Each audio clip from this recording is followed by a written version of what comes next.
All right. Hello, everybody. Again, I'm just going to share my presentation real quick.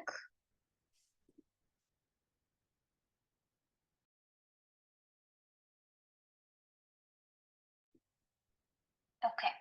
I hope that you can see my presentation, and we are going to start in a second. Today, we have a smaller group during our workshop, which is exciting. So that way, at the end, we can really go into your questions and so on. But first, I'm going to do my presentation, all the teaching, and so on. You can ask me questions, but also keep some questions until the end so that way you can go on camera and ask me them in a little bit more intimate way. So, I'm excited to be here with you today because we're going to be talking about such an important topic. And I feel like when I was preparing this presentation for you all, I really didn't know how to fit everything into this 1 to 2 hours that we're going to spend together because there's just so much information on this topic. There's so many different nuances that we have to touch on. And today I'm going to touch on everything that I can possibly do in a span of 1 hour. But I'm thinking that since this workshop is specifically for those of you who are on the receiving end of a defensive partner, I'm going to be doing a different workshop for those partners who do get defensive because it's interesting, but I have been both in my relationships.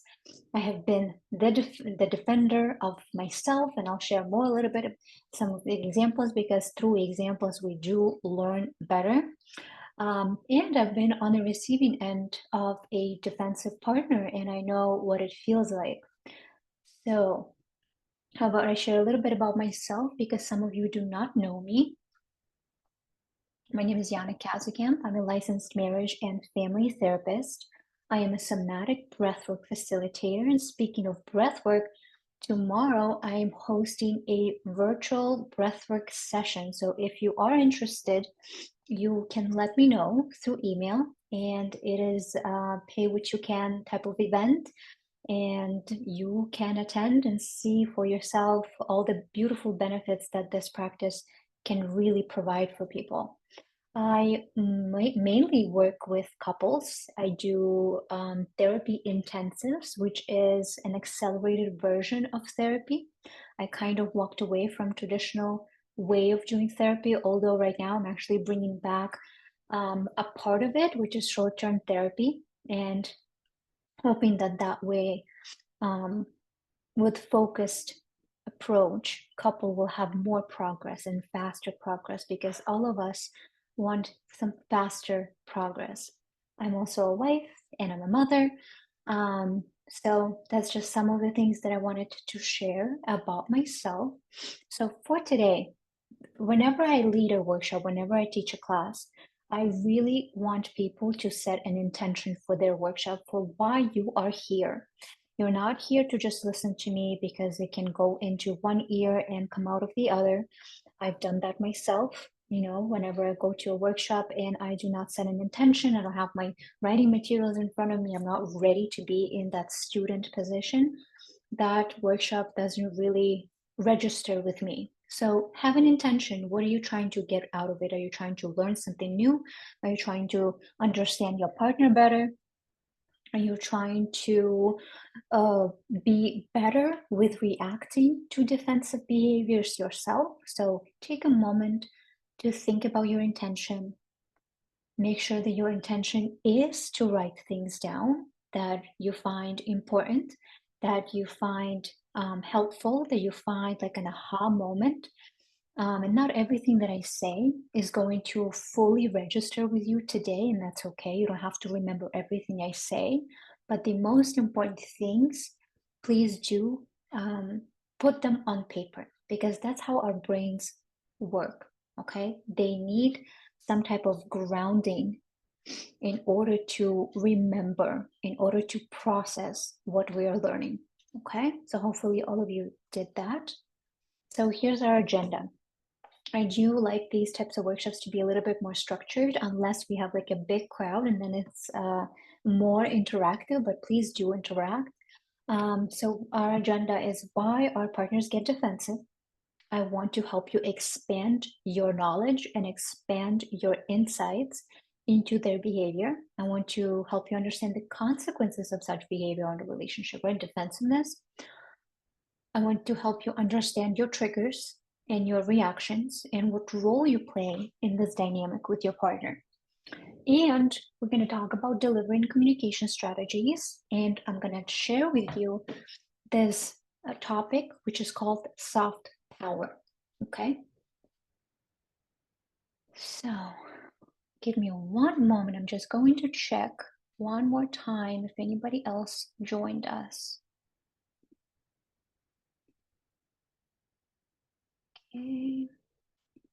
Sometimes when I'm sharing my presentation and somebody else joins, it doesn't let them. Okay, story time. So I want to share with you why I even thought about this workshop, why I even thought about holding this workshop. I post videos on TikTok, some educational videos, value-based videos about relationships, about individual therapy, and so on. And one of my recent TikToks, maybe a month ago, it went really big. I have at this point 2.5 million views on that, which is insane. But most insane that I found is the fact that so many people actually continuously comment every single day about how much they relate to it. The video itself, I'm talking about emotional safety in relationships, and a lot of people bring up information in their own experience and share that when their partner becomes defensive, when they defend themselves against some type of feedback that the other partner shared with them, that it brings a lot of broken connection between them. And let me see if I can share a little bit actually about some comments, okay? Some things that people say about defensiveness, okay? They make it all about themselves when you're just trying to finally express your feelings, okay? They listen and attack you, trying to invalidate your feelings and words with unrelated comments. It really hurts. So I have so many of these types of comments that are heartbreaking, thousands of them. And I really thought that having this type of workshop where you are learning to react differently to defensiveness, so that way it doesn't shake you up as much, okay? Also, just like I mentioned, I have been on the receiving ends of defensiveness. You know, I have been married, I've been in a relationship with my husband for 12 years now, and we've gone through everything. I was defensive, he was defensive. So we kind of had to learn to work on our own individual things in order to create a very different dance in our relationship. So let's get into examples of some defensive behavior. So these examples are actually based on all of these comments that I received from people on that video. So number one, rejecting feedback. It really hurts me when you didn't tell me about the dinner plans and the partner B says, "Oh, so I'm the bad guy now. You forget things all the time, but I don't say anything," right? So the partner is rejecting that feedback. And it kind of looks like this a little bit is when you're turning the tables or you're shifting the blame. So partner A, "I feel like you've been too busy to spend quality time with me." Partner B says, "Seriously, what about last weekend when you ignored me and were on your phone the whole time?" So they're turning the table, okay? They're shifting the blame. Justifying behavior. So partner A, "You were really harsh with me earlier when we were talking about the budget." And partner B says, "Well, you were the one who wasn't listening. I had to raise my voice to get your attention." So they're justifying their own behavior. "I did this, I got defensive, I raised my voice because you did XYZ." All of these are defenses. Making excuses. You forgot to pick up the kids again. We talked about this. I had million things to do today. What was I supposed to do? You should have reminded me, right? So it's making excuse for what you did not do.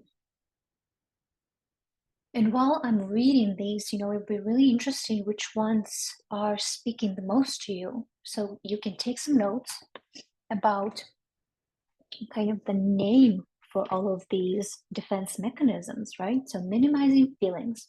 I felt dismissed when you laughed at me during the conversation with our friends. Oh, come on, it was just a joke. You're being way too sensitive, right? You're minimizing a person's feelings. Bringing up the past. It hurt me when you didn't check in with me today when I had my presentation. Oh, like you checked in with me last month when I had the stressful meeting, give me a break.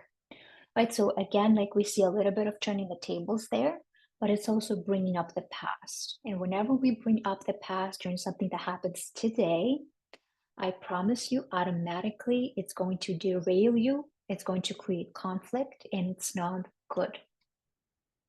Playing the victim. Can we talk about how you snapped at me in front of the kids? I can't do anything right, can I? You're always pointing out my flaws, right? So instead of taking responsibility and accountability for your actions, you are playing the victim. That's all defenses. Changing the subject.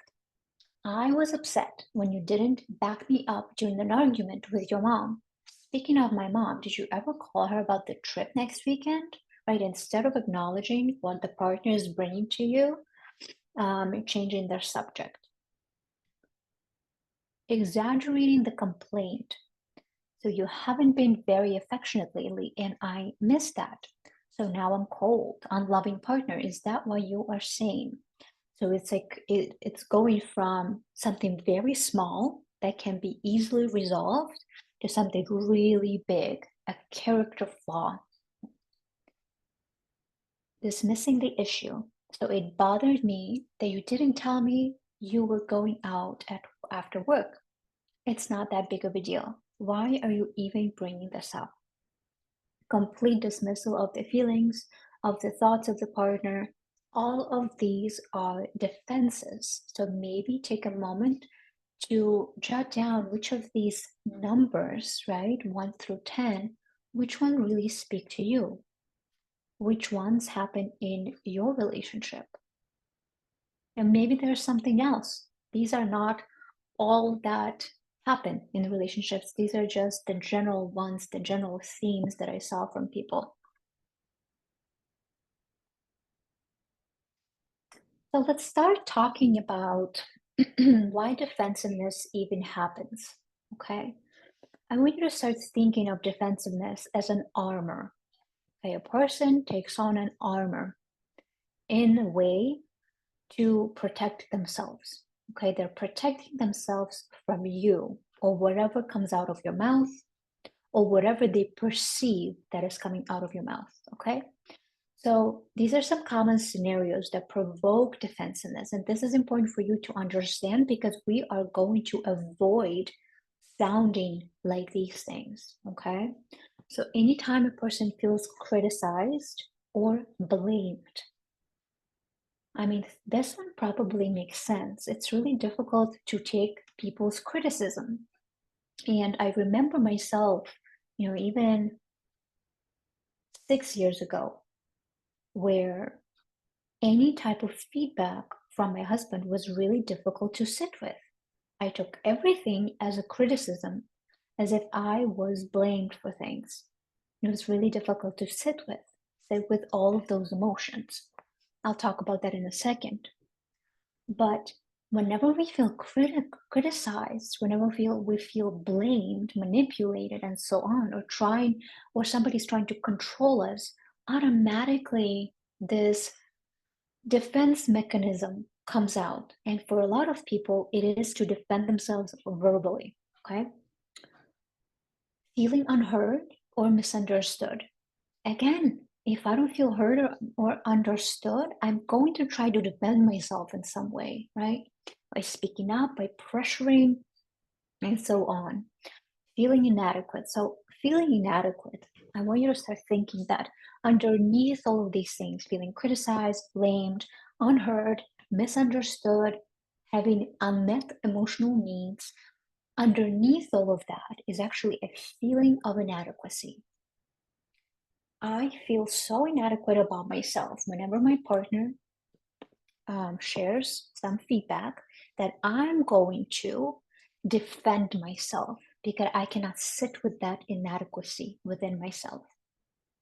I hope this makes sense. In the next slide, I'm going to go a little bit deeper on that one.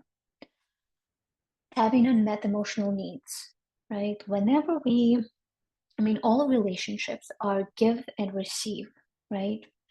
I don't believe in the whole idea that your partner must meet all of your needs. That's just not possible. That's why in therapy and coaching, I teach people to meet their own needs first and then ask for support from other people, including their loved one, their partner, their friends, and so on. We don't have to do all of this alone, but we need to learn to understand our own needs. Sometimes when we do not know what our needs are and they are not being met by us or even by our partners, defensive mechanism in being defensive verbally, physically, right? Like walking away, moving away, it becomes an automatic knee-jerk response. The last point that I really want you to start understanding, we're going to focus a lot on this one later in this presentation, is that your tone, your words, and your body language or delivery, the way that you deliver your feedback, may unintentionally contribute to the cycle of defensiveness. So we're going to reflect today on the way that you deliver your message to your partner, okay? Because, let me look at this one. There you go. Defensiveness is a survival response. That's why. You may unintentionally frown during your feedback, okay? You may unintentionally have closed off posture. You may unintentionally raise your voice. Maybe it's something cultural and you're used to speaking that way. But for your partner, it pushes some type of button within them. It pushes some type of trigger within them. It pushes some type of emotional wound inside of them that says it has their own interpretation. So your behavior becomes close enough to something that they went through in their own childhood.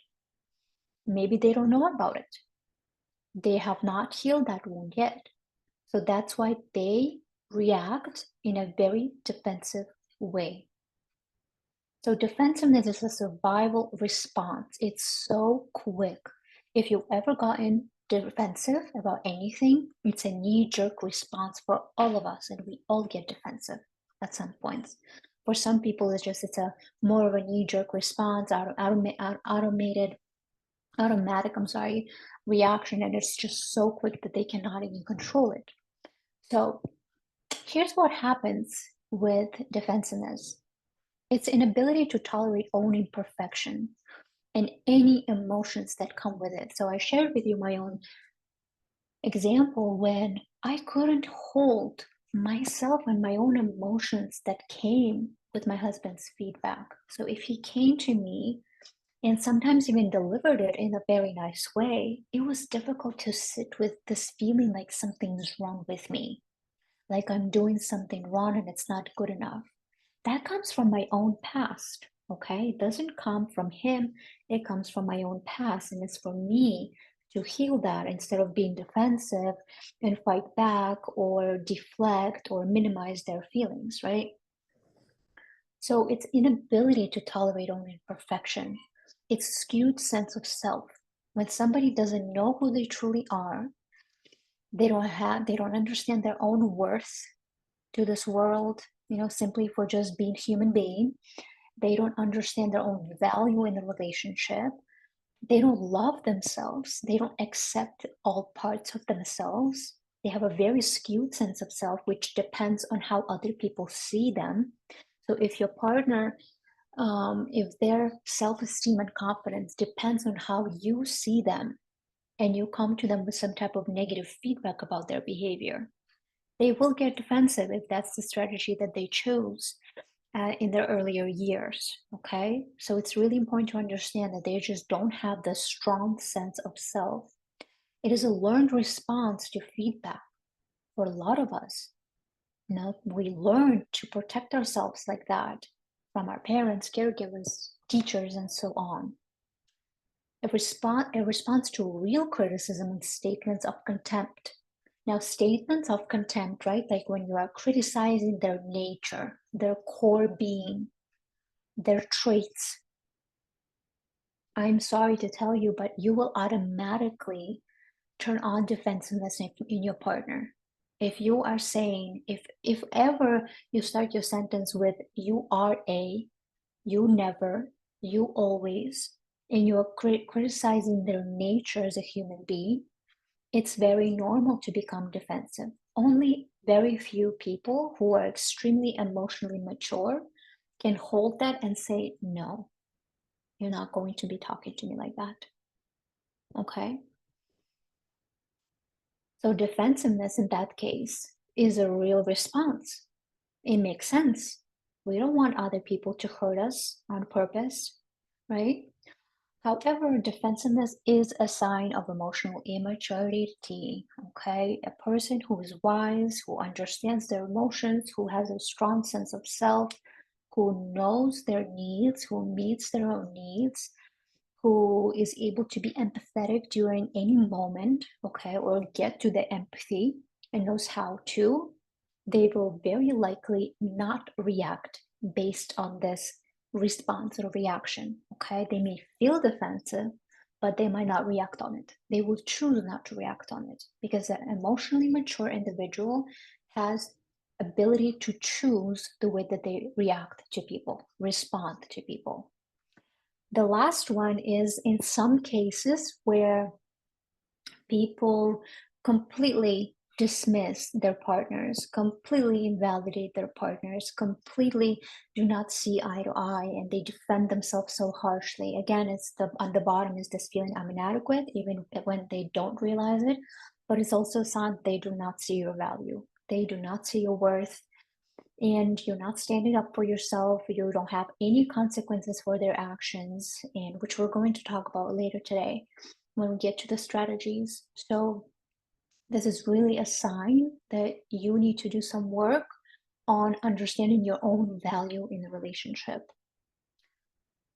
How this dynamic impacts the relationship: it creates emotional distance, blocks healthy communication, makes partners feel unheard, both of them actually, even the defensive one, because sometimes these defensive partners, they don't understand why you are bringing this feedback to them and why you are reacting the way that you do. Okay, so for example, if somebody grew up in a family where defensiveness was okay and it equaled to love, they will be confused with your reaction, and that's not on you. Nothing, you cannot teach your partner what love is, but it's really on them to create a different perception of love, a different reality of love, and not the skewed one.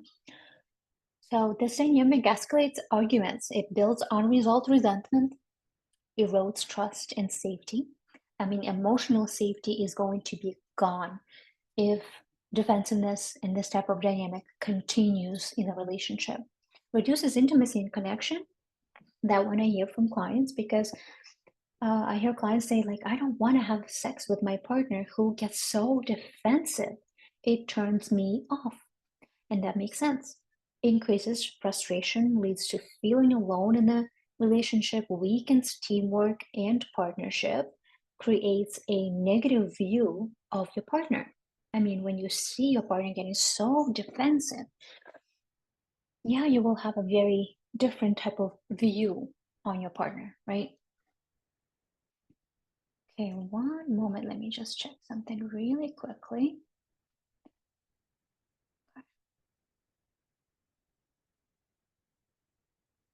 All right, let's keep going.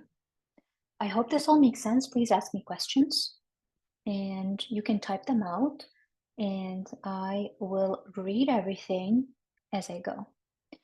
So this one is really important to understand. Both partners play a role in this dynamic where one partner becomes defensive and the other partner either shrinks and silences themselves, or they fight back or over explain or go even higher, right? Think of any dynamic in a relationship as a dance, okay? We're dancing together. Partner A has their stance, partner B has their own stance. So it goes like this. It's supposed to be a flow. And sometimes, yeah, we get out of the flow, right? We have these moments of difficulties, and that's very normal, but we have to go back into connection and into this flowy dance. But defensive partner, I need you to understand that when you are on the receiving end of a defensive partner, and you choose to shrink, you choose to silence yourself, you choose to never speak up anymore, you choose to say, well, this is how it is, I'm throwing my hands in the air, I'm never going to do anything about it. You are enabling this dynamic. I know it might be really hard to hear, but you are not breaking the pattern. You are getting inside of the pattern and you're doing the dance within it. You're still playing it. You're still playing this game with your partner. So our job today is to learn to break your own stance, to do something completely different, okay? Because when you do something different, there is likelihood that your partner is going to meet you in your new dance, okay? If they do not, unfortunately, you do, well, not unfortunately, but you have a choice how to react to that. And we'll talk about it a little bit later. So I want you to explore your role in this dance. So right now, I want you to take out a piece of paper, a pen, and you're going to start reflecting. I'm going to give you a couple of minutes to reflect. And after today's workshop, you will do the reflection as well, okay? Because this is extremely important to understand. Because just like I said a minute ago, we all play a role in each of our dances, even the negative ones. So reflect on your inner state when you are approaching your partner. Let me explain. Your inner state is the combination of your feelings and emotions and your thoughts. Okay, when you are coming to your partner and you are bringing feedback or you are sharing something with your partner simply on a daily basis, your inner state matters. Okay, when you deliver a message, when something comes out of your mouth, your inner state matters. So, for example, if I come to my partner, or maybe let's do this. My partner stepped on my toe. I didn't say anything, I ignored it. Yet tomorrow, my partner stepped on my toe again. I got annoyed, but I didn't say anything. The next day, he did the same thing. He stepped on my foot and it really hurt, and I got really annoyed and frustrated. I even passively looked at him in a way that hopefully made him understand to never do that again. He didn't, because he did the same thing the following day. And that's when I got so angry. I had annoyance with me, frustration, passive aggression. I had what else? What other feelings, right? Like maybe disappointment and so on. And from that state, I yelled at him. I told him how dare he step on my foot. He's done it again and again this whole week. How could he? This is ridiculous, and so on. Okay? So that's one example of how your inner state, right? Whenever you do not speak up, whenever you are speaking from those so-called negative feelings, even though I don't call them negative, all feelings are just feelings, but you're speaking from that type of state where you're annoyed, frustrated, disappointed, and plus your thoughts are probably telling you like, what the hell is wrong with him? And so on. When you are operating from that inner state, first of all, you are very likely activated, you're triggered. You're not going to have a good and productive conversation because you're not truly thinking with your prefrontal cortex, right? The part of you who actually thinks and analyzes and reflects. Okay? That part is off. Your emotions are on. Now, second example, same thing. Day one, your partner steps on your foot and you recognize your feelings. Oof, that hurts. I don't want this to happen again. This doesn't feel good. And you choose to speak it that way. Okay. First, you take a moment to recognize your feelings, express them, feel them. Then you feel a little bit of empathy for your partner and say, oh, he probably didn't mean it, but let me just double check. You calm yourself down, you regulate, and then you speak up and say, listen, honey, I did not like the way that you just stepped on my foot. It didn't really feel good. I'm kind of feeling sad that this happened because my toe is hurting now. So can we work on you not doing this anymore, please? Right? Let's figure out how you can stand next to me and not step on my foot. Okay. So just a silly example, but from different types of inner states, we act differently. So take a moment to reflect. Take the last time you encountered your partner being defensive, which state did you speak from? It can be anger, it can be negative thoughts about your partner, it can be annoyance, it can be you shrinking and silencing, but being passive aggressive at the same time. Just think about it and write it down.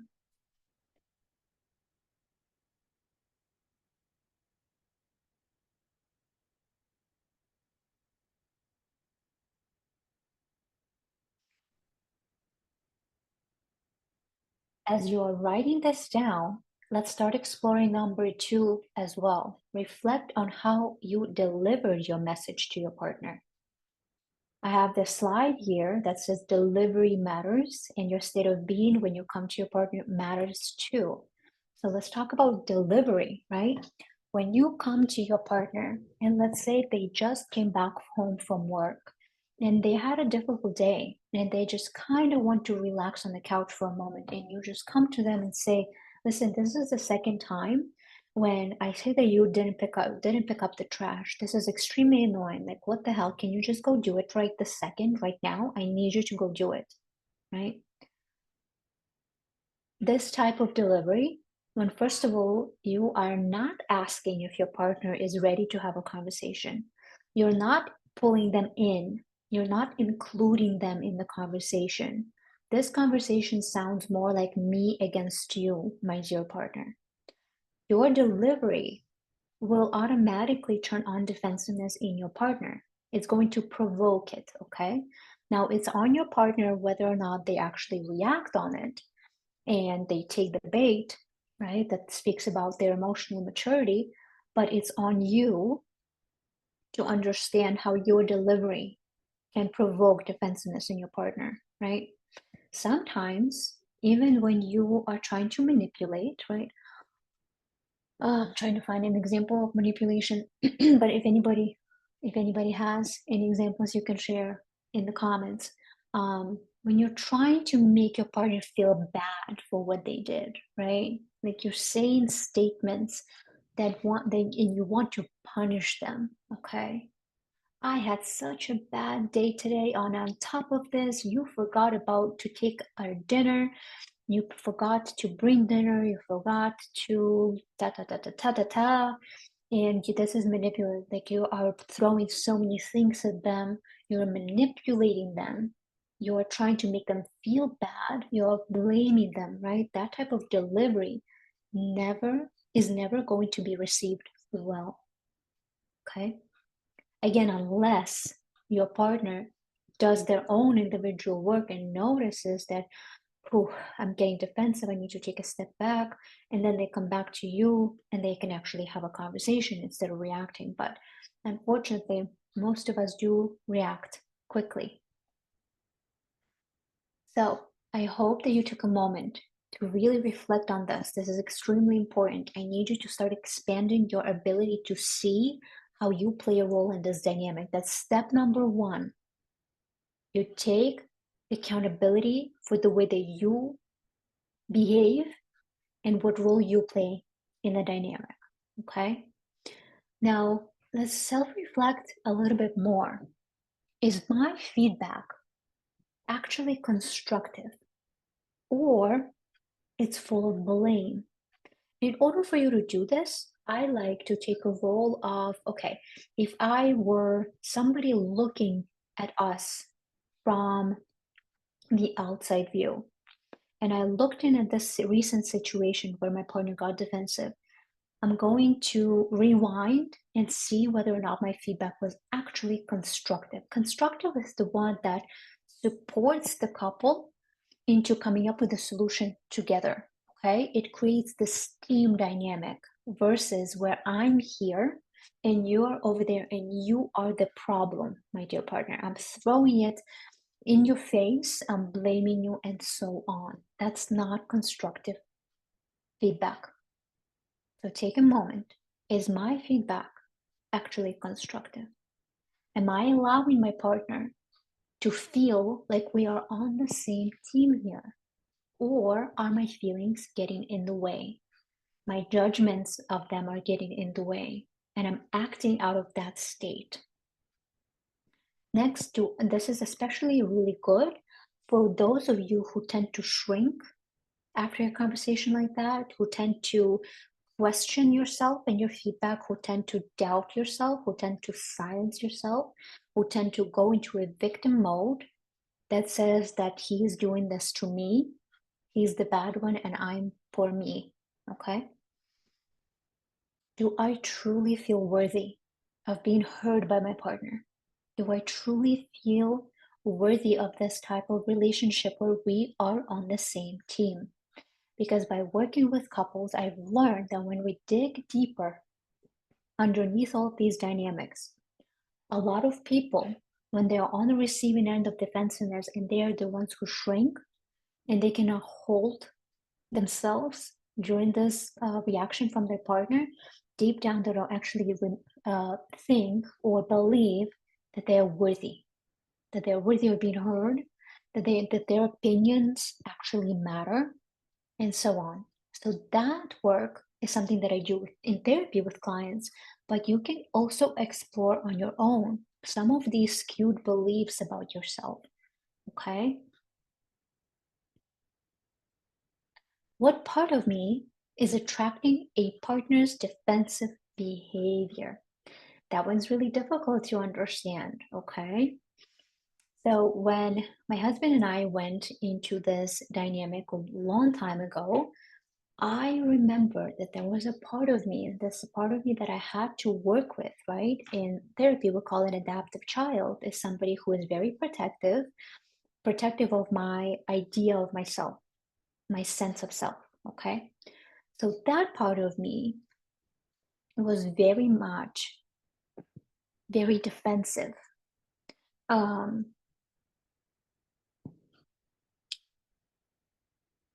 Let me think how to say this example very quickly. I just lost my train of thought. I apologize all. um, which part of me attracting a partner's defensive behavior? Okay, so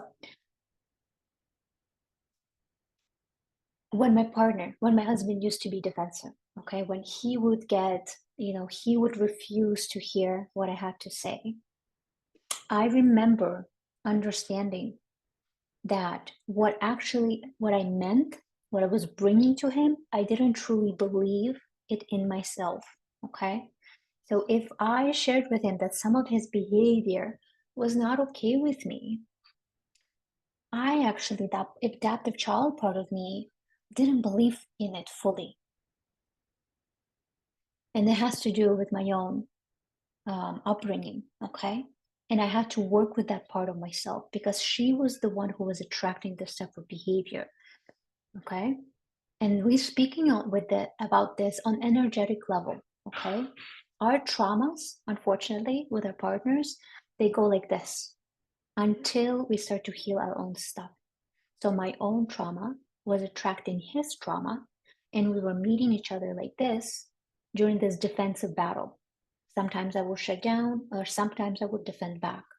So it's really important for you. You can do this in therapy, you can do this alone, you can just ask yourself these questions: that which part of me is attracting this my partner's defensive behavior? Is it the part of me that does feel really small, that doesn't feel worthy of being heard? Okay, so this self-reflection is really important.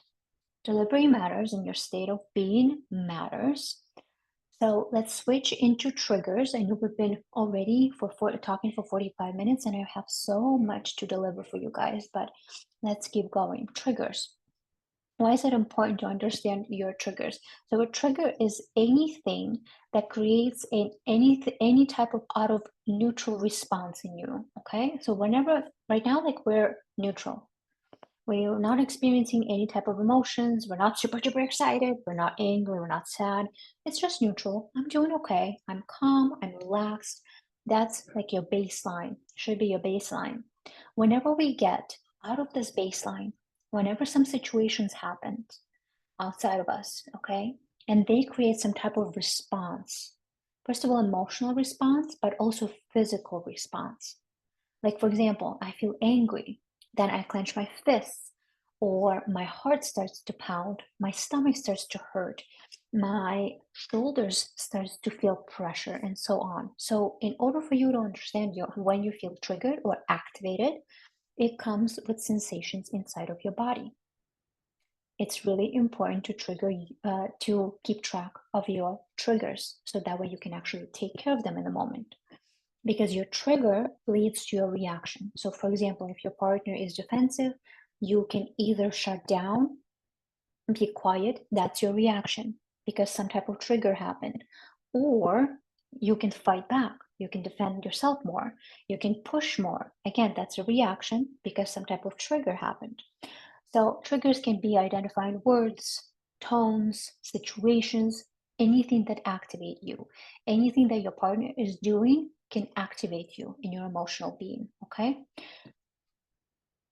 So, it's really important to examine your personal insecurities, unmet needs, or past traumas, because you are very likely to act on your knee-jerk response on this trigger based on the trigger if you do not know your own insecurities, okay? If I never felt heard when I grew up, and my partner is getting defensive and doesn't hear me right now, that's my trigger. Okay, I don't feel heard. I've never felt heard. It's going to it's going to create a reaction inside of me, and I'm going to be pulled in to this dynamic with my partner where he gets defensive. Okay, so it's extremely important to examine your personal insecurities. So, and the way that you do that, you simply ask yourself, okay, what is it about my partner's words, their tone of voice, their body language that reminds me of something from my past, that triggers me? What is it? And you also need to understand your unmet needs in the moment, which I'm going to talk about in a second. So, triggers have a deeper meaning. It's not just because you are upset. It's not just because you're frustrated. It's not because you are shutting down or feel overwhelmed or feel unheard. Okay? There's a deeper meaning, a deeper emotional wound that is getting pushed by your partner's defensiveness. And we react with anger, withdrawal, counter defensiveness, right? Pushing harder to make your point or shutting down. My philosophy in therapy, in every work that I do, workshops, I need you to be extremely aware of what's happening for you in the moment. Almost like whenever I see individual clients, I don't care what your partner is doing, okay? How they're reacting until we figure out what's happening for you inside of you. Your thoughts, your feelings, your emotions. What are your insecurities, unmet needs, your past traumas that we need to work on? Because when we work on those things, yes, you will still get triggered, but your reaction, first of all, it's not going to be that big. Your bodily response is not going to be that big. You will have a choice, a conscious choice to act differently. You will have that pause between you taking everything in and you responding. That's what work, doing this deeper work on your triggers and healing them does. Now, we're not going to be healing your triggers here, obviously, because that's much deeper work, but you can start tracking your triggers. Okay. So track a situation. We're gonna do it right now in a second, okay? Just for you to track what happened last time. But there's some type of situation that happens that triggers your emotional wound, that creates emotional response and bodily response, right? Physical response inside of the body.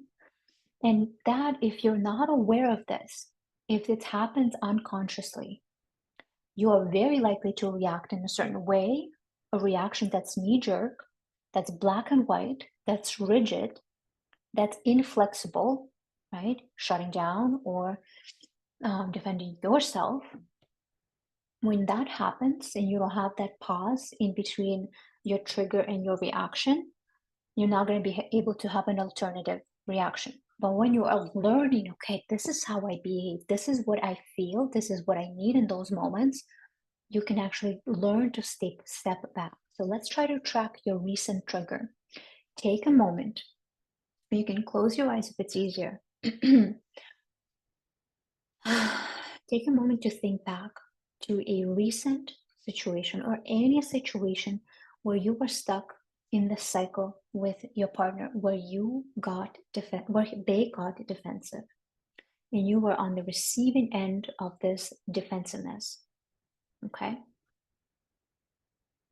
Just picture that situation in your mind. I want you to allow your body to react, okay? Because it's going to react in a certain way.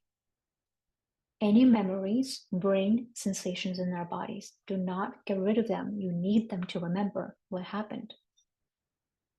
What was your emotional response? What are some emotions that ran through your mind, through your body? Was it sadness? Was it disappointment, frustration, anger, pain, disgust, guilt, blame, shame? I'm sorry, blame is not an emotion, but shame, that's what I meant. Just take a moment to track what are the emotions. What was your emotional response? Now take a moment to track your physical response. What was happening inside of your body? Maybe your face got really red. Maybe you started to shake or tremble. Maybe your hands were sweaty or clammy. Maybe your knees started to shake. Maybe your stomach started to hurt. Maybe your chest felt really heavy.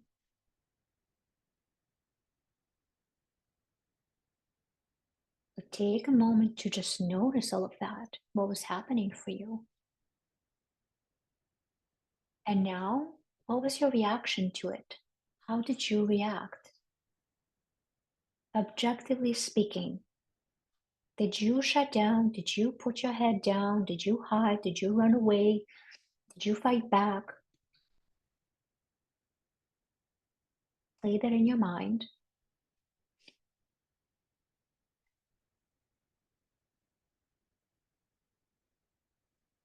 Mm-hmm. So, if you had your eyes closed, open them for a second.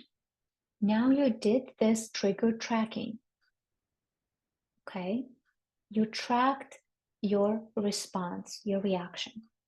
Now, this next thing that you are going to learn to do is to track your need underneath that trigger, because that's the whole thing about wounding is your need. Some of your need was threatened, okay? Before we go into that, I want to say that it's your responsibility to understand and heal your triggers.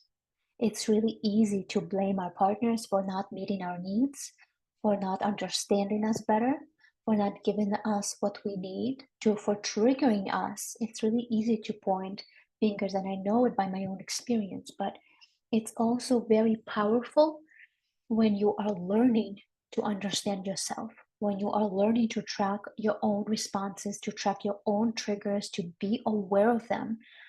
Make it an exciting game. This is a part of you, and it's your job to heal it. So let's do an exercise to understand your need underneath the trigger. These are the things that you would be sharing with your partner. When we get into communication strategies, you can share the need that was threatened with your partner, okay? These are important things. When you're communicating with your partner who's defensive, or you took a break and you're coming back to the conversation, you can share about the need that was triggered for you. That's very vulnerable. We want vulnerability in the relationship, okay? So I want you to go back to what we were just doing, right? You tracked your trigger, the situation that happened, your emotional response, your physical response, right? You identified your trigger, right? The situation that happened, their tone of voice, or the words that they said, and so on. Now I want you to ask yourself, okay, what did I feel was threatened or missing in that moment? Was it sense of safety between you and your partner? Was it desire to feel seen, to feel loved and respected? Was it need for freedom? Was it wish to be understood, to be supported, to be valued? So take a moment to identify what was threatened in that moment. And as you are identifying this, ask yourself this question. What did I truly needed in that moment? What did I need in that moment? So if you felt disrespected, your need might have been to feel seen, to feel valued. If you felt rejected, your need might have been to feel loved and accepted. If you felt overwhelmed, your need might have been to feel supported, to feel understood. Okay? So take a moment to see, what did I truly need in that moment? I needed it and I didn't get it.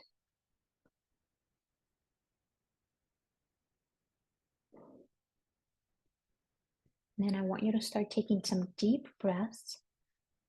We're going to continue this exercise, so keep your eyes closed or close them if you haven't yet.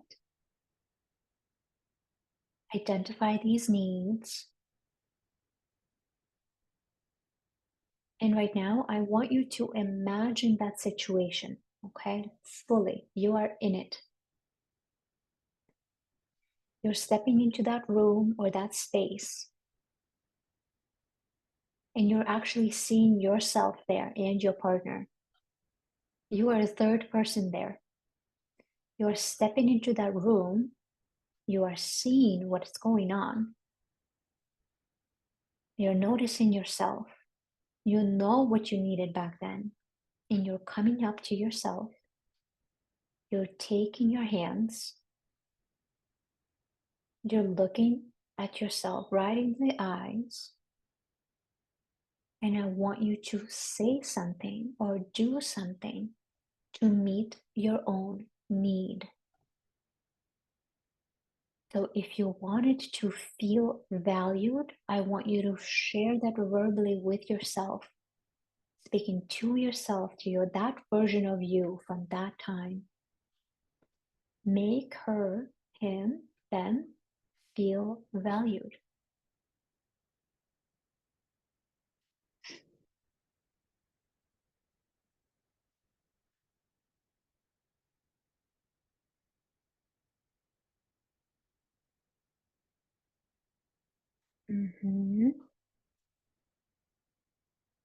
Help them feel loved. Help them feel strong. Help them feel supported. Help them feel like they can rely on you. You are their foundation right now. They're not alone. They're not dealing with their partner alone.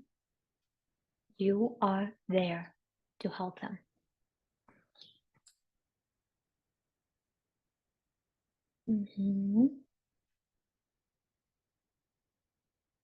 Now notice how that version of you is reacting.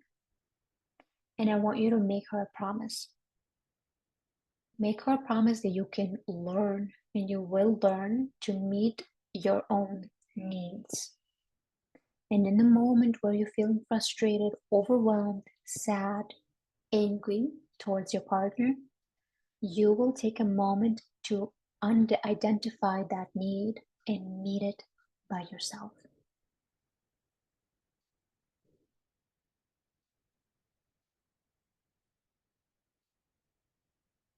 Now take a moment to take a deep breath, give that version of you a hug, let go of that visualization, and open your eyes. So from now on, you are going to become an expert at knowing your own triggers, at knowing your own needs. You are going to do the reflection exercise that we did, but you will also do this type of exercise as well to understand your need and to learn how to meet your own need. Because when your needs are met or somewhat met, okay, even when you are in a conflict with your partner, you're not going to be as triggered anymore. You're not going to be as activated. You will be able to step into yourself who is wise and mature and act out of that state. Okay? So I'm going to keep going so that way we don't run past our time together. Let's talk about why do we shut down? Why do we suppress our emotions, suppress our responses to our partners when they are defensive? There are some of us who become small, right? Because deep down we feel weak. I cannot handle what's coming at me. I cannot set boundaries with my partner. I cannot hold my own ground. I cannot stand on my 2 feet. I don't have this inner foundation that can keep me steady, that can keep me unshakable, that can keep me, that can protect me, that I can rely on. So, our strategy, and this is something that we learn from childhoods, right? It teaches us to shut down instead because we go back to that inner child part of us who feels really small, okay, who feels hurt, who feels in pain, and we don't know how to protect it. That's the reason why we shut down. And it's really important to really work on those triggers to build that inner foundation within ourselves that I can hold myself. I'm gonna survive this. Okay. I'm gonna live through this. Whatever's happening with my partner, they can deal with it, but I will hold myself because I have that much power inside of me. Okay. I have some suggestions on how to work with this in later slides. But why do we criticize? Okay. We criticize, we control, we manipulate because we have our own inner fears, our own inner insecurities, negative inner beliefs that take over in that moment. Okay, if I do not criticize, they're not going to get it. If I don't control, nothing is going to happen. My partner is not going to step up. Okay, if I do not blame or punish my partner, they will not understand my pain. Okay. So, those are all of our weaknesses that are hiding underneath criticism and control. And it's our job to work on them. Okay. Because there are people who believe that if I do not control, if I don't criticize, if I don't come, like, if I don't become this big person who who deserves to feel heard, right? And I act on it, I will be weak. And if I'm weak, I'm not lovable. But that comes from ego part and it comes from this idea of grandiosity, right? I am bigger than my partner. I am better than my partner. I know best, okay? I get to criticize, I get to judge them. I'm judging their behavior. I am better than them. That's all grandiosity. And we need to work on that because if we are not in a balance where I feel the same as my partner as a human being, okay, I don't judge them, I accept them for their behavior. Now, it doesn't mean that I have to take their behavior, right? But I'm not going to criticize them. I'm not going to judge them. I'm not going to blame them. I'm not going to talk crap about them. I'm just not doing that.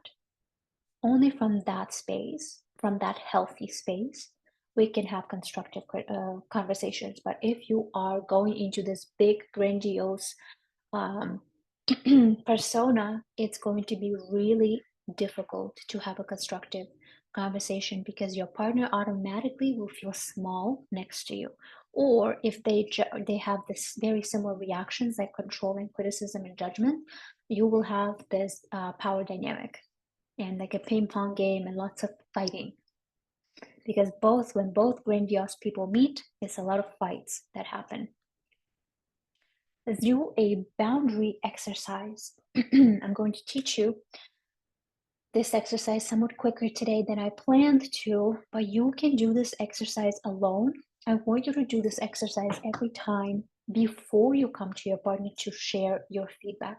This exercise especially works for people who take things personally, who are not able to detach themselves from what comes out of your partner's mouth. Okay, you're not able to not feel ashamed, not feel guilty. You're not able to really have that healthy detachment. Okay, so a boundary visualization exercise is something that I teach my couples that helps them feel like I am in control. I can hold myself. I have something in me that can actually protect me, that I can rely on during this moment. This is an exercise that can take 1 minute. Once you understand how to do it, you can even do it during your arguments when you are just remembering that you're having this boundary around you, that nothing can penetrate that bubble, that boundary. It's a part of taking care of yourself in the moment. Okay, so let's do it. You can use this exercise, by the way, not just in your relationship with your partner, but everywhere.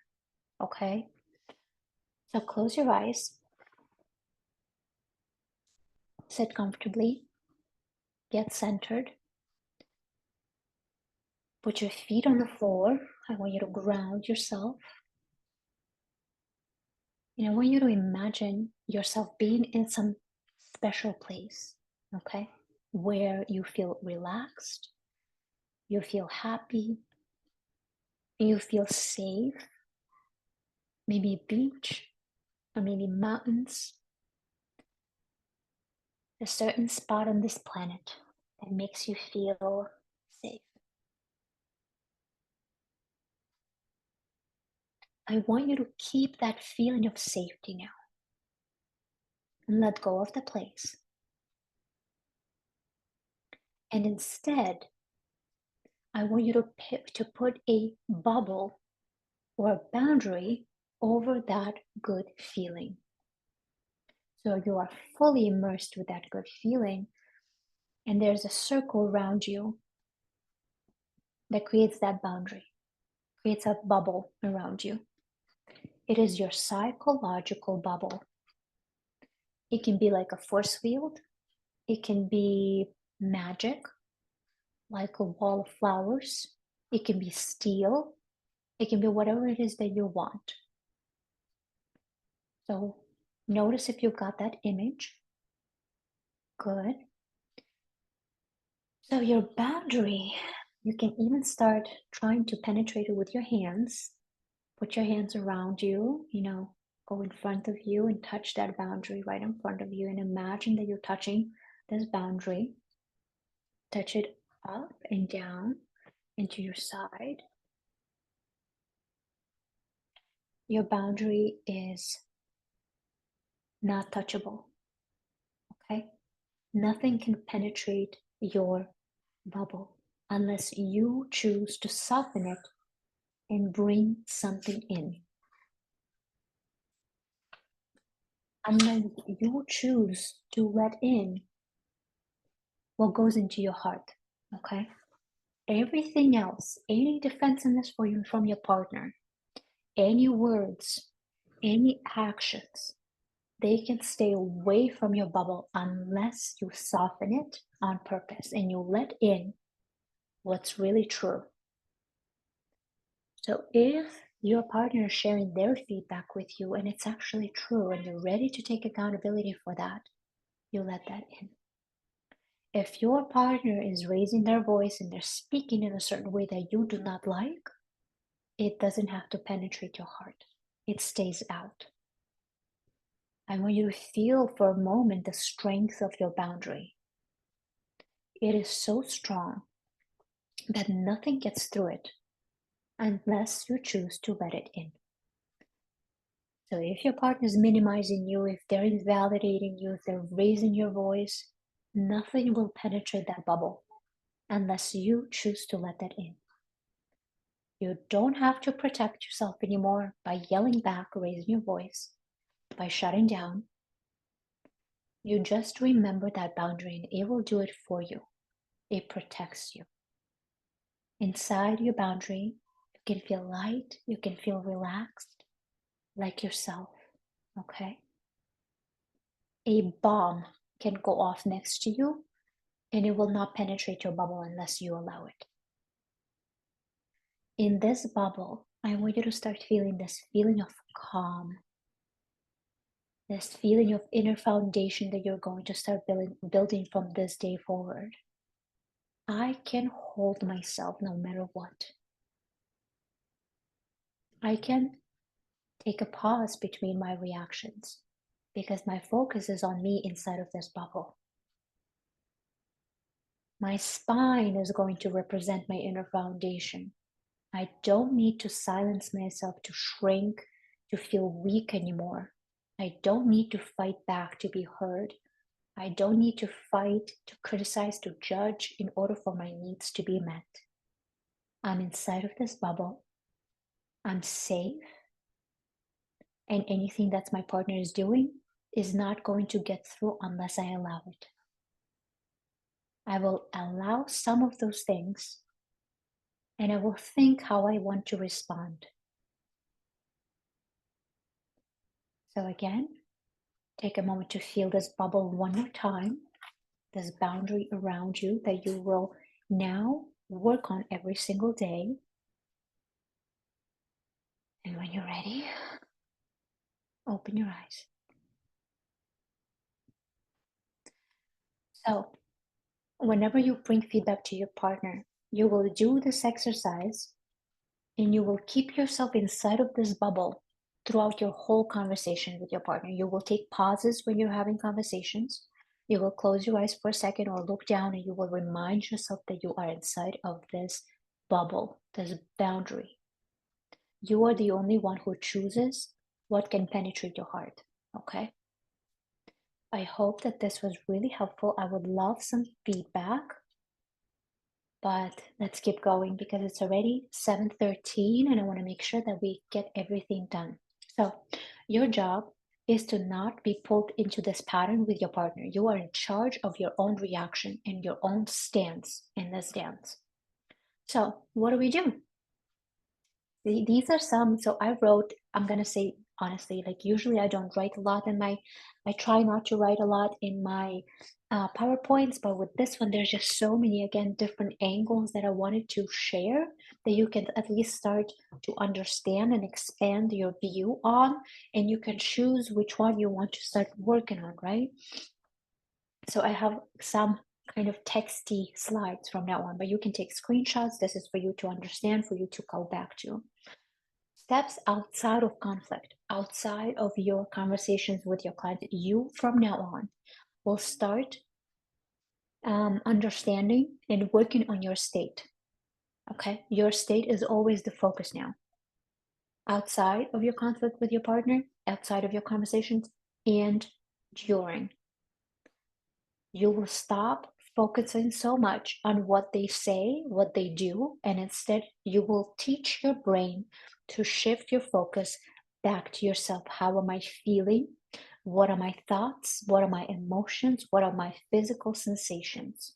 And what do I need right now? What's the need underneath my trigger? That's the next part. Become the expert at knowing your triggers. Take maybe 2 weeks to track your triggers every single day. At the end of your day, take 10 minutes while you will write down your triggers.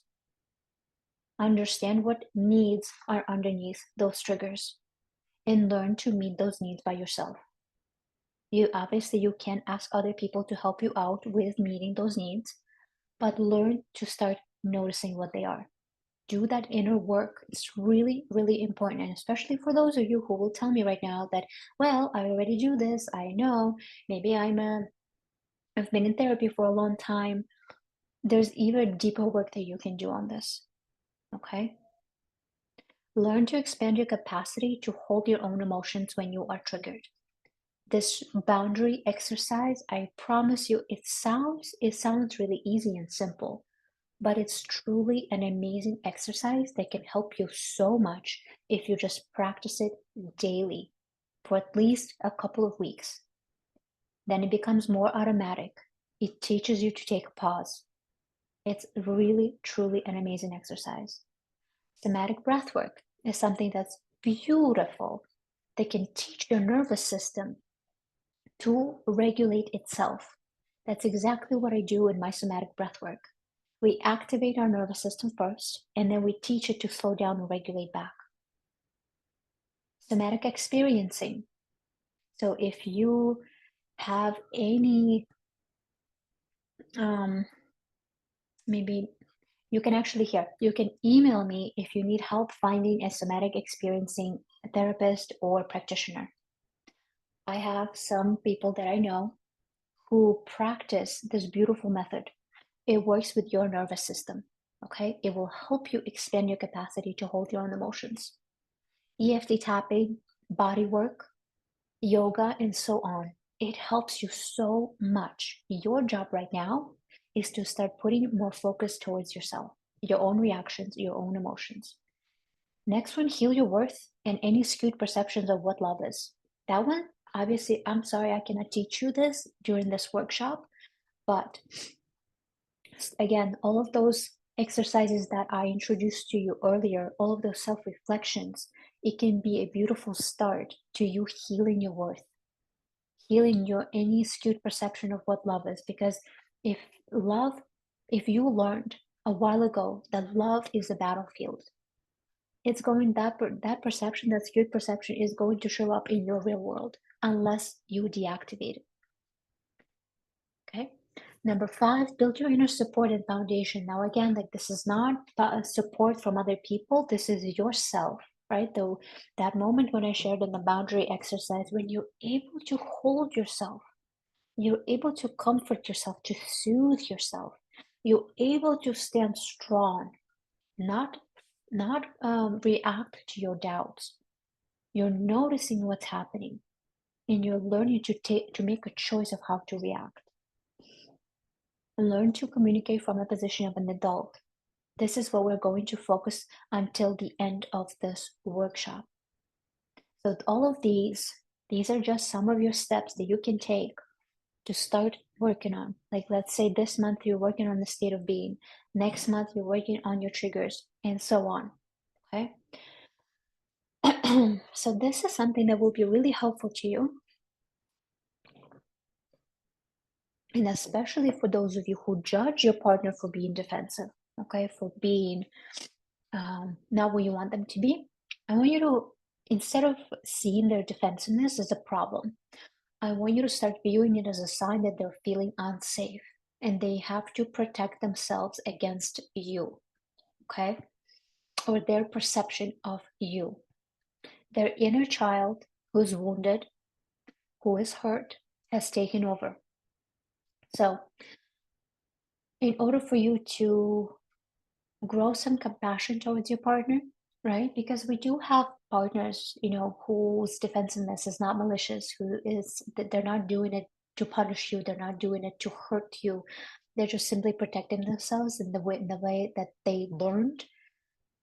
This really speaks about those types of partners, but you can still feel their love outside of these situations. So I want you to imagine a 5-year-old in front of you, okay? When your partner is being defensive like that, it's literally like that young version of themselves who took over, who doesn't know how to better behave, how to better react. This is not to pity them. This is not to excuse their behavior. This is to have compassion, okay? Because when you are speaking from compassion, in kindness in your own heart, you're able to actually deactivate their own defensiveness too. your role throughout all of this is to learn to regulate yourself first. So this is an exercise that you can take from now on. You see that your partner is defensive. Close your eyes for a second and imagine a 5-year-old version of your partner standing right in front of you who's doing something, like talking, raising their voice, blah, blah, blah, blah. They're trying to protect themselves. 8-year-old, 10-year-old, whatever you can imagine, it's a child in front of you. Take a moment to remind yourself, it's just a child who they don't know how to do it better. But I'm here to help them figure it out, not to save them, not to fix them, but because I love my partner, I want to do this as a team, and I'm here to support them. And it's going to help me meet my own needs in this relationship. So I hope that you take this exercise. Your job is to learn to detach yourself from their reaction. Again, the boundary exercise does that beautifully. I will tell you this right away that the first 5 times of you doing the boundary exercise, it might not work. I tried before, okay? And at first I was like, what is this? It's not working, it's not doing anything. But just like you working out at the gym on a certain muscle group, it's your biceps are not gonna grow after one try of doing it. You need at least a month, right? Same with this. Everything that I shared with you today, do it consistently for at least a month. You will see difference then. I promise you that. This is an important thought. You cannot control your partner. You cannot keep telling them what to do. Keep trying to fix them. It's not going to work. Nobody likes to be controlled. I really want you to hear this. Nobody likes to be controlled. They will do everything the opposite. They will not listen to you. They will ignore you. But you can influence your partner by changing your own behavior, by changing the way that you see your partner. Let's say that you change everything, right? You change your state of being, and you end up making a decision to split up with your partner. You still can see your partner as a human being and accept them even when you break up, okay? You don't have to have these terrible, terrible, miserable relationships, miserable breakups. You can still do it with a kind heart. We do not have enough kindness in this world, okay? So let's talk about soft power. So Terry Real is the original founder of this idea of soft power, okay? We tend to fight, okay, for what we need. That's our society. It teaches us how to fight for what we need. It teaches us to raise our voice to be heard. It's something that we learned growing up. But Terry shares that you can still feel powerful even when you are quiet or you are soft. You can be firm and soft in the same breath. This is only possible when you are doing all of that work that I just talked about to you. When you are in your reactive self, you can be powerful, but that creates a powerful dynamic, a power struggle dynamic in your relationship. It's a ping pong game, me against you. Soft power is when I believe that I'm worthy of a good relationship. I am strong enough to take care of my own reactivity, of my own reactions, my own triggers, my own emotional wounding. I'm not going to project it onto my partner. I also see my partner as a human being with imperfections. I accept those imperfections. I might not agree with them, but I see them. And I'm going to be working as a team with them to let them know that what they're doing is impacting me in a certain way. And I'm going to stick with it. I'm not going to fight for my boundaries to be heard. I'm going to share my boundaries. I'm going to stick with them. And sometimes I will be flexible around them. They're not going to be rigid. I will be as a flow, okay? But I will be firm about it. My body language will communicate that I mean it. My eyes will communicate that I mean it. But at the same time, they will also have kindness in them. And that's such a beautiful and, in some ways, spiritual way of seeing the way that you can communicate with people, especially with your loved ones. So let's talk about how to approach or communicate your feedback. Context and atmosphere when you communicate your feedback plays a huge role. You cannot tell your partner that they're doing something wrong when they're sitting on the toilet in that room next to you. You cannot randomly start expressing your feelings out of nowhere while your partner is cooking. Okay? It doesn't work. You have to have specific context and have atmosphere that creates this ability for your partner to feel like you are on the same team. I think that I have some examples of that, but if I don't, I'm just going to tell you right now. Before you even come to your partner, know exactly what you want to share. That's my third bullet point right here. Know exactly what you want to share. Get yourself in the right state of being. Don't talk to your partner out of anger. Don't talk to your partner out of frustration. Talk to your partner out of the intention of, I want to figure this out together. I want to talk it out. I want to be a team through this. I don't have to fight against my partner. Shift away from the blame, manipulation, trying to get something out of your partner toward a healthy intention that I just shared. You have to do that first. Then you come to your partner. Once you've done all of that, right? And you share your intention. Honey, I've had something on my mind lately, and I would love to share it with you and hear your thoughts about it. When would be a good time for us to talk? You are creating an invitation for your partner to meet you in this conversation instead of, finding them while they're doing their own thing and throwing things at them, or texting back some of your thoughts that you are experiencing right now. Create a specific atmosphere. I know it takes some work. We all just want to be able to express openly, and you will be able to do that once you start working on your state of being, your triggers, and so on. It's going to be easier to do that. But for now, take pauses in between everything that comes out of your mouth, okay? Identify ahead of time what you want to say. Invite your partner for a conversation. Honey, I would love to talk to you about something that I've been thinking about lately. When is a good time for us to talk? Can we talk about today after we put kids to bed? Are you free? If he says no, you say, okay, when would work for you? Watch your tone of voice, your body posture.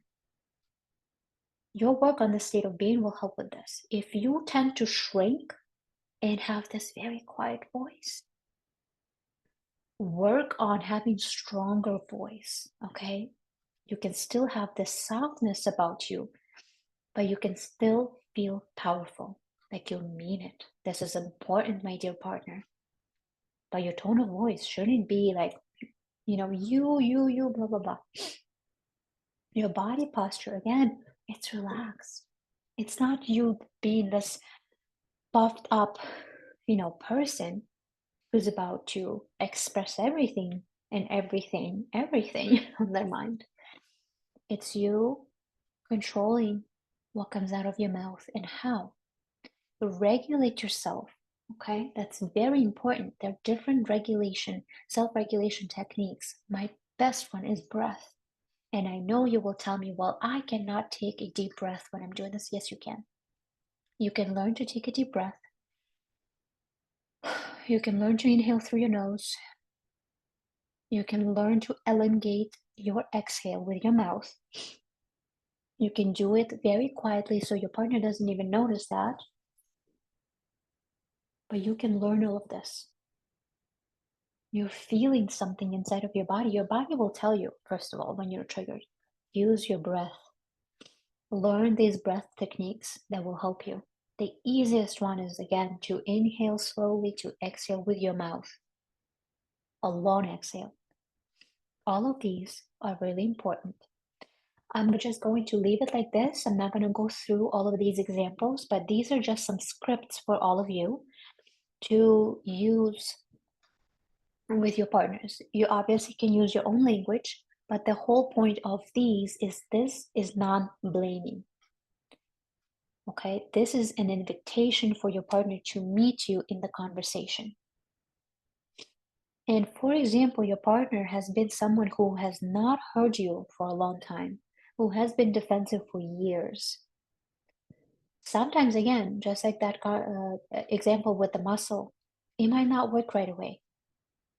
But the more you do it, the more you work on your own self-regulation, your state of being, the more you invite them in to have a conversation with you, the more you make sure they know that you are not there to blame them or to criticize them, and you actually mean it, it's sincere, it's very likely that they're going to turn around, look at you, and sit down and have a conversation with you. I've seen it happen so many times with the couples that I've worked. It's doable, I promise you, even with the most defensive partners. This is how we share. This is your formula from now on. Steps 1 through 5. Okay, let's say your partner said yes, they're okay, not defensive yet, they're there to listen. You watch your body language, watch your tone of voice. You speak softly yet powerfully in the same breath. Okay, powerfully, it's this feeling inside. I'm soft on the outside, but I'm very strong on the inside. I can hold myself and hold any emotions that come at me from my partner that I experience. And then you say this. You share what you observed. So you take a situation, let's say you share exactly, objectively speaking, facts, what you observed. Honey, on Friday, I noticed that you did not pick up dinner for our date. Okay. Next, you share how you felt in that moment. I felt really sad and a little bit disappointed. Share how you interpreted that situation. Here, you can go and just share your interpretation. Here, one more rule though. For each of these numbers, 1 to 2 sentences. That's it. Nobody can handle feedback which lasts for hours. So 1 to 2 sentences per each. Share how you interpret the situation. Here's what I made up about it. This is the phrase that I teach my couples. I made up about the situation that you didn't care, you didn't listen to me, you didn't want to have a date. And that's what happened in my own mind. I'm just sharing with you what happened within me. And then you make a clear and positive request. In the future, I would really love for you, or not in the future, you can say it right now, like whatever you need right now to move on. Honey, I would really love for you to explain what happened. I would really love for you to tell me that you did care and you do care about our dates. So you focus on this clear and positive request. Again, 1 to 2 requests. Don't go overboard. Overboard. Don't tell your partner to go to therapy when they didn't take you out for dinner one time. Okay? So be like adequate when it comes to that. Next is you have to let go of outcome. If you are going on this journey of trying to fix this dynamic, you have to let go of outcome and let your partner do their part. Instead of fighting, instead of complaining whether or not they will give you that request and honor that request, you let go.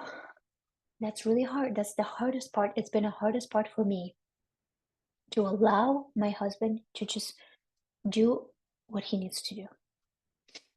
I let go. I'm not controlling of the outcome.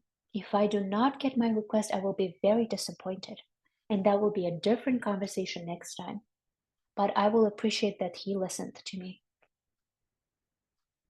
Now, with this, I go really deeply with my couples, and I might do a different workshop on this, so that way all of these steps, because we could do usually with couples, we do exercises and we do practices, and so that way they really get it.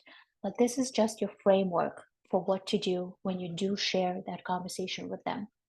How to act when the partner continues being defensive, okay? Because we had partners, right?